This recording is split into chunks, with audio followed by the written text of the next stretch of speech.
beforehand, but for the most part, we're just going to talk about science. I'll start off with a question of my own. Why science blockchain? Why start with a non-blockchain incubator and get into blockchain? Well, let's see. So I don't know about you, but about 4 or 5 years ago, I was sitting in my office and I was reading all this stuff about Bitcoin, and I found my way to some just totally hacky, sketchy service to purchase one of these things, and when I bought it, I just like it felt really unique. Like it felt like some component of my nerd-oriented childhood had somehow come real.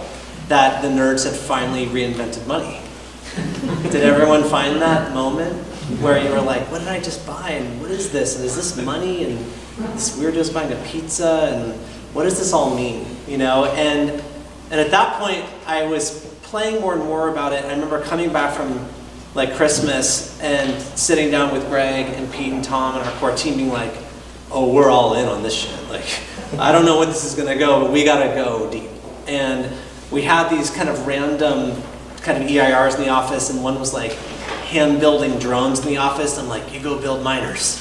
So he starts building a miner. We had some random devs who were like, let's just build a Coinbase competitor. And we started just building all the shit. And then one day Greg walks in my office and he's like, yeah, so I gotta talk to you about this thing called like a money transfer license and potential jail time associated with what you're doing. And I was like, oh man, like you totally squished my dreams. Like, that's awful. That's a dream killer. Thank you. No, he keeps me out of jail. And so I was like, oh, maybe I gotta really think about this. And at that point, like, I started seeing all the guys in New York and all their problems, and then the Mount, and I was like, oh man. And then, you know, Bitcoin kind of deflated, and I was like, I guess the dream's over. And then, you know, I was at some random party back in like late 2016, and this friend of mine's like, I just made a mint off ETH. And I'm like, oh, like it's back. And I had logged in my Coinbase account for like 3 years. Just forgot whatever garbage was in there at that point. I thought it was like worth nothing, you know. And I'm like, oh, this is here, right? And then I started spending time.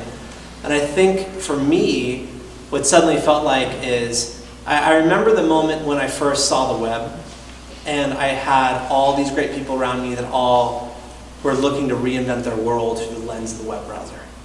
You know, and those early websites were all just garbage, right? And the webcam of the coffee pod and like that first MTV video that streamed. But I remember the moment, and I was like, oh my God, we can recreate the world. And I remember going to some, you know, phone booth in Portland, Oregon that had like freebeer.com like graffitied on the side of the wall, and I'm like, marketing, you know, this is starting, you know. And then I remember the moment when, you know, when I was at MySpace and someone brought in some prototype phone, and I'm like, oh my God, apps on phones.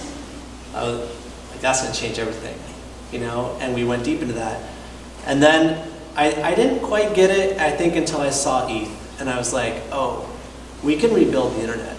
Like there's a world to be rebuilt now.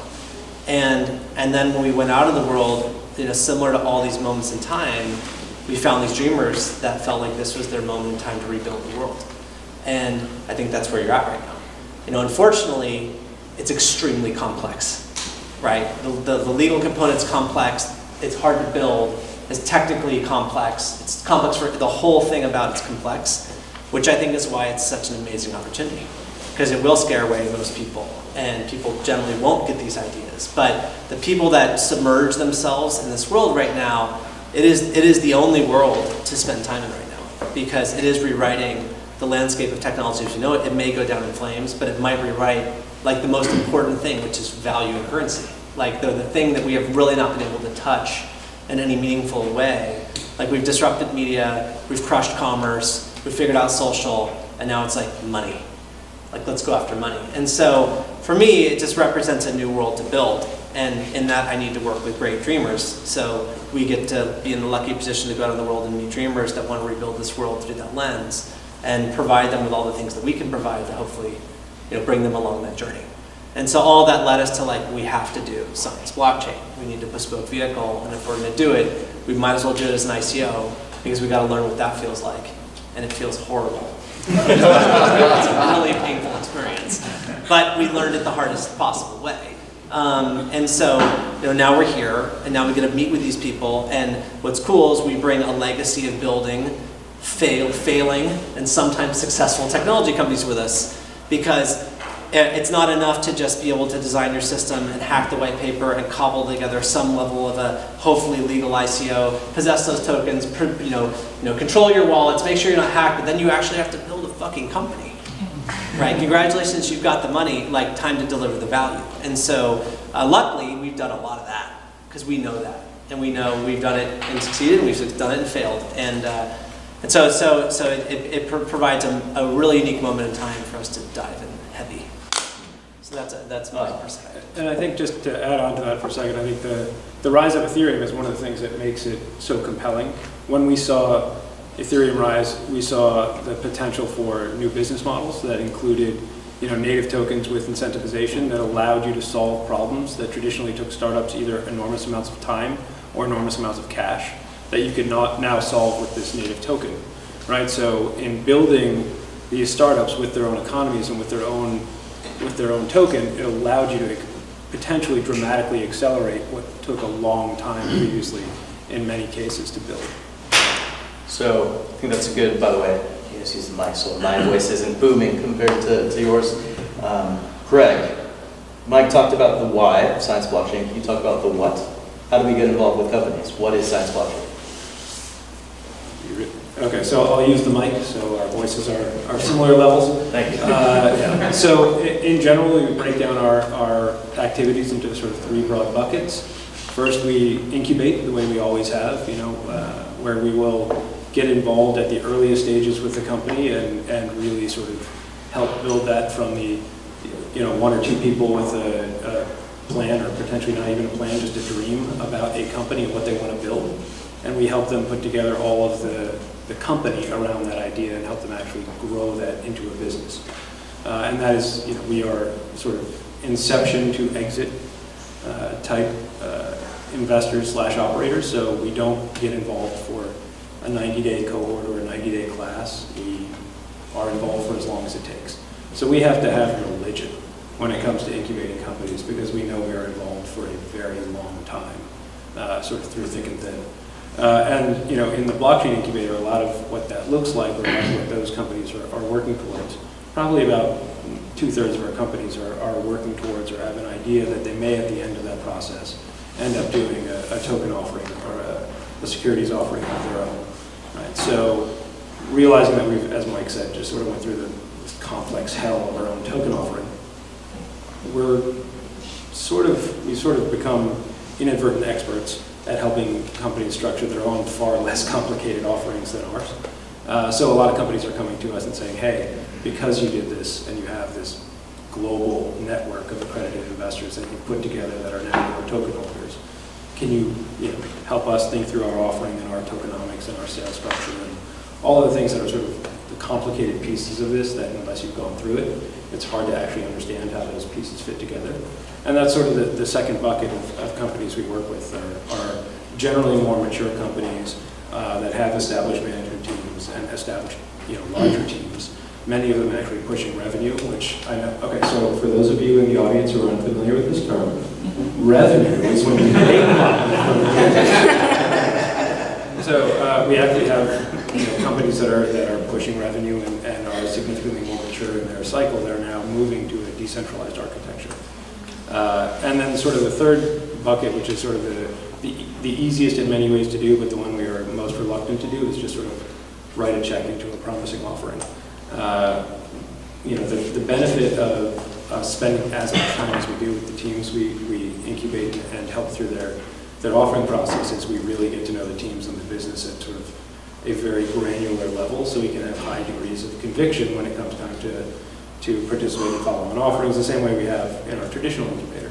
It's very difficult for us to get to the level of confidence with an outside offering that we haven't spent time with the team like that, but we do in very few cases write checks into promising offerings to sort of support projects that we believe are incredibly promising, but are either too far advanced or got far along in their process before we came to know them. So one of the questions that came through from multiple people here is how do we get involved in what services we provide for our companies? What does science do for the companies that we are involved with? And I think a great person to answer that is Talia, because she's kind of a machine and does a lot and is phenomenal. So could you please answer the question from many people, how do we help our companies? Yeah, thanks, Les. That was really flattering. So, I mean, it depends on kind of which bucket those companies fit into. From an incubation standpoint, we are essentially married to them, and we work with them on a day-to-day basis. So from day-to-day operations, high-level strategy, offering support on their marketing efforts, tokenomics. We spend a lot of time on that front, which is a lot of fun. And essentially, we are their partners in their entire journey. From the middle bucket scenario, where we help more mature companies through their private offering or security token sale, we also do work alongside them, in some cases on a day-to-day basis, and really helping them through their tokenomics, making sure that investors and community participants really understand their projects and show the true value that they're bringing to the ecosystem. And so that's along the lines of strategy and marketing and in some cases, connecting them with the appropriate vendors in the space. So we do a little bit of everything, as Laz said. We do a lot. We kind of get our hands dirty and really, dig in there, and we're part of the team. We take a very hands-on approach to all of the projects that we get involved with. Yeah. So enough about ourselves. Let's talk just a little bit to kind of close things out about blockchain in general in this space. What are we excited about? What makes you excited about blockchain and the future of blockchain? Well, from my perspective, I think there's these really core uses of distributed technology that no one seems to want to touch because people keep wanting to do these really fake garbage fundraisers for horrible ideas. And I'm sure we all see this over and over because maybe it's just easier. I think the other problem is that sometimes you can't find a lot of really core engineers doing really strong distributed technology development, which means that people gravitate towards easier projects. But one thing that I've thought a lot about is, I was part of the founding team of something called the Open Social Initiative. That was like a foundation at the early days with Facebook and Google and MySpace and News Corp and all these companies around how we actually held users' private data. What ended up happening is that because it was all these giant behemoth corporations, we could essentially never agree on the standard, and then everyone just kind of went their own way, and of course then Facebook kind of won the identity battle, and thus it all kind of went away. But there was a lot of really good thinking in there, and the thinking from Open Social actually is highly relevant and even kind of perfected in a distributed sense if you could actually allow companies to host encrypted nodes around users' data, and then you had a way to kind of see who was writing and reading within those nodes, and then the users could actually, remove their information or revoke access to that information. And you could actually build something that no one's really been able to build before. So similar to many of the companies you see where they're going to be using distributed technology to kind of try to compete with giant legacy behemoths, I think, specifically Split's position in the marketplace sector definitely kind of goes up against a giant that typically you wouldn't compete with. I think that there's areas in user data that is super logical within a distributed framework. The problem is, in my opinion, I come across good teams pursuing really bad ideas. And so I get excited about really hard problems with distributed technology.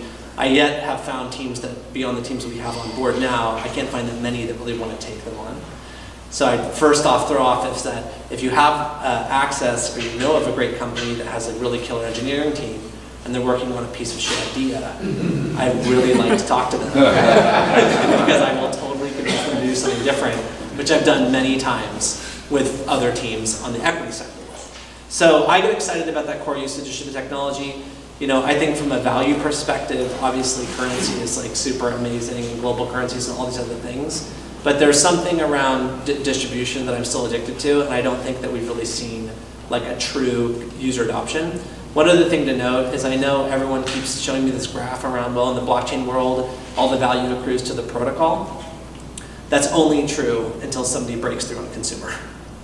So before Google, or before Yahoo, everyone said all the value accrues to the protocol, right? It's systems. They wrote Java. It's incredible. It's the Linux Foundation. Incredible. It's the original guy that wrote PHP. This is amazing, right? And then Google came along, right? And Facebook came along, and all these behemoths came along. But before that, everyone said all the value came to the protocol, right? So now we can say all the value comes to the protocol. Everyone dumps all the money into the protocols because it's all about protocols. That's only until somebody breaks through on consumer. When somebody breaks major on consumer, that value switch is going to happen real fast, right? And everyone building dApps is suddenly going to be rewarded with a lot of available capital. And that's going to be super exciting. And so, the other mind of me is really wondering who trumps the CryptoKitties craze to the true utility of consumer adoption, and really shows that this can benefit people in a more unique way versus just some novel game. Great. So from my perspective, because it's always great to follow Mike whenever you talk about forward-looking product stuff. I'm going to go a completely different direction. So what I like is, or one of the many areas that sort of excites me about the opportunities presented by blockchain and sort of token economy is the tokenization of formerly illiquid securities, right? So we can totally nerd out in a different direction on this, but when you think about the costs associated with traditional public offerings, it eliminates from consideration the vast majority of property in the world, right? So most assets are illiquid. And because we deal in early stage startups, are so familiar with, when you have an illiquid equity security, for example, with no market or no ability to sell, you're usually taking a 30 to 40% discount for that lack of marketability. So, with the rise of tokenization and the availability of an always-on liquid global market, you now have the chance to tokenize and fractionalize economic interests in things that traditionally have been illiquid, right? So when I step back and look at this, I say, if this sort of phenomenon goes wide, what you're really looking at is potentially the greatest creation of wealth in the history of mankind, because you now take all of these illiquid assets, whether they're properties or are illiquid startup equities or a fractional ownership in an aquafarm, right? It doesn't matter. It can all be tokenized and fractionalized and available for investors that want to hold $10 worth instead of $50 million worth, right? So as the laws and regulations sort of coalesce around these things, and from my perspective, the securities tokens are in fact probably much easier because they follow traditional securities laws. There's a question, of how long it will take for meaningful regulation for smaller offerings to actually happen, but in a world where Reg 8 Plus is relatively new and Reg CF, which is the crowdfunding regulation that allow these smaller offerings to take place, I think it's only a matter of time before we in the United States can start to benefit from things like the tokenization and securitization and ultimate sale of these illiquid assets. And when that happens, it could be absolutely world changing. Wow. Thanks, guys. So I think, just from a different angle, we've reviewed so many different projects over the last year. I think in our, database right now, we have 400 different projects that we've looked at. And I think the coolest part about, being in this space right now is everything's still new, and it's still young. And we see so many entrepreneurs coming to the surface and trying to put cool projects out there. Of course, we've seen a lot of, crappier projects on one hand, but we do see kind of this glimmer in people's eyes when they come to us and really try to pitch. And I think, being in the space gives them an opportunity to raise funds that they might not have been able to otherwise. So I think having access to capital is something that I'm pretty excited about. And we'll see, the more quality projects continue to rise to the top. But ultimately, I think, with this new fundraising mechanism, it's a pretty cool thing. And let's see where it takes us.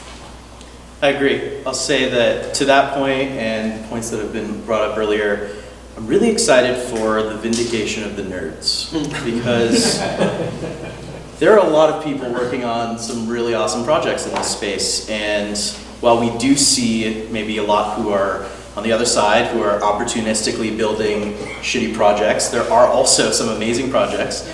And now that they do have access to capital, these people who are working hard will be recognized. And for every time we say, I have yet to see a breakout consumer app, or I have yet to see a really breakout team in the crypto space, I think it's because they're working. They're still working. It's still early. So there will be a time where that flips, and there will be a time where the entrepreneurs and the teams who are building in this space passionately and working hard will come to the forefront and will be vindicated and will be recognized. And I'm excited about that. I think all of us here fall into that category, and all of us here have a lot to be excited about. To Taylor's point earlier, the most exciting thing about an event like this is the other people and getting to meet each other. So we're going to wrap up our time so that everyone has a chance to say goodbye and connect and meet and chat a little bit more before heading out at 9. Thank you all so much for being here.